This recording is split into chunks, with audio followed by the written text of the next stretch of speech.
నెలల్లో కూటమి ప్రభుత్వం ఇచ్చిన ఒక్క హామీని నెరవేర్చలేదని మాజీ మంత్రి వైఎస్ఆర్సీపీ సీనియర్ నేత అంబాటి రాంబాబు విమర్శించారు. గుంటూరులో అంబాటి రాంబాబు మీడియాతో మాట్లాడారు. అధికారంలోకి వచ్చేందుకు కూటమి నేతలు అసత్యాలు చెప్పారు. ఇచ్చిన హామీలు అమలు చేయకుండా ఇప్పుడు వైఎస్ జగన్ ఆరోపణలు చేస్తున్నారు. హామీల అమల్లో 40 ఏళ్ల నారా చంద్రబాబు అనుభవం ఏమైంది? కూటమి పాలనలో రాష్ట్రానికి రావాల్సిన ఆదాయం తగ్గిపోయింది. అడిగిన ప్రశ్నకు సమాధానం చెప్పకుండా మాపై ఆరోపణలు చేస్తున్నారు అని అంబాటి రాంబాబు మండిపడ్డారు. జరిగిపోయింది అంటాడు చంద్రబాబు నాయుడు గారు.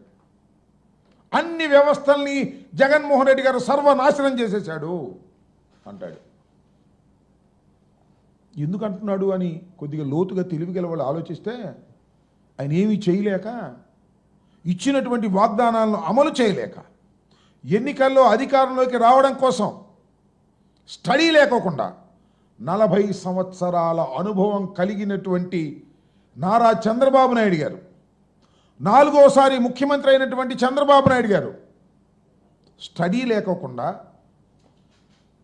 ఆలోచన లేకోకుండా, అధికారమే పరమావధి అని భావించి అనేకమైనటువంటి అసత్యాలను, అభూత కల్పనలను, వాగ్దానాలను, అమలు కాని అసాధ్యమైనటువంటి వాగ్దానాలను చంద్రబాబు నాయుడు గారు పుంఖాలుగా చెప్పేశాడు. అధికారంలోకి వచ్చేసాడు.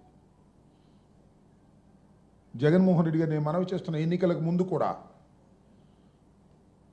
ఏ రోజున కూడా తాను చేయలేనటువంటి అంశాలను చేసేటటువంటి ప్రయత్నం చేసేటటువంటి కార్యక్రమమే చేయలేదు. మీరు గుర్తుపెట్టుకోండి. ఆయన ఏది చెప్పినా అది చేయగలుగుతామా లేదా అనే దాని మీద స్టడీ చేసి, సత్య శోధన చేసి, ఇది చేయగలుగుతామని నిర్ణయించుకున్న తర్వాత మాత్రమే దాన్ని చెప్పి అమలు చేసినటువంటి వ్యక్తి జగన్మోహన్ రెడ్డి గారిని మనవి చేస్తున్నా. అందుకనే మేనిఫెస్టోలో ఇచ్చినటువంటి 99% వాగ్దానాలను నెరవేర్చుకొని మేము ఎన్నికల్లోకి వెళ్ళాం. అఫ్కోర్స్ ఓటమి పాలయ్యాం, అది వేరే అంశం. కానీ చంద్రబాబు నాయుడు గారు ఇచ్చిన వాగ్దానాలండి అమలు చేస్తున్నారా?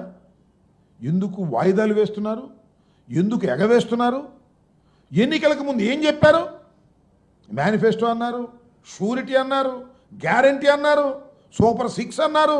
ఇచ్చినటువంటి వాగ్దానం నెరవేర్చకపోతే ఏంటి అని అడిగితే చొక్కా పట్టుకోండి, కాలర్ పట్టుకోండి అని అన్నారే. చూస్తున్నారు కదా మీకు సోషల్ మీడియాలో. మేము అన్నీ స్టడీ చేసాం, కాలర్ పట్టుకోండి మాది అవసరమైతే అన్నారు. ఏం పట్టుకోవాలి వాళ్ళు చెప్పమని అడుగుతున్నా. అది చెప్పిన పెద్ద మనిషిని. వాళ్ళు ఏం పట్టుకోవాలి? 8 మాసాలు అయింది, ఇచ్చిన వాగ్దానాలు నెరవేర్చలేదు, ఆరకొరగా కుంటిగా ఏదో చేస్తున్నామని ప్రచారం చేస్తున్నారు. ఇప్పుడు ఎవరు చొక్కా పట్టుకోవాలి? ఎవరి కాలర్ పట్టుకోవాలి? ఎవరి మెడ పట్టుకోవాలి? చెప్పమని నేను అడుగుతా ఉన్నా.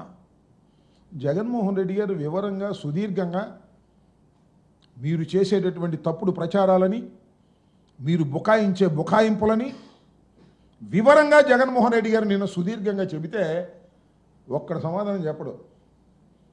ఊరిని చెలరమొరలుగా మాట్లాడే ప్రయత్నం. ఆయన మంత్రులు, నాయకులు కారు కోతలు గుయ్యటం, పిచ్చిగా మాట్లాడటం,